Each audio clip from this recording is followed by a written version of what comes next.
السلام عليكم ورحمة الله وبركاته. عاملين ايه يا حبايبي؟ يا رب يكونوا بخير وبأحسن حال. كل سنة وانتم طيبين.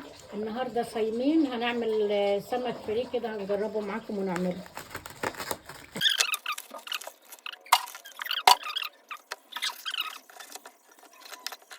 شري بياض هنتبله توم وكمون وفلفل حار.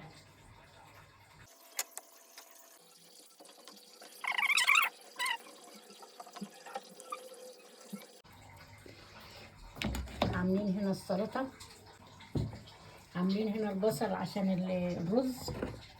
ها كده. حطينا هنا كوباية من الدقيق، عليها كمون وكزبرة وشوية كركم. نحطها في العجين كده ونطلع من العجين هنا، نحطها هنا.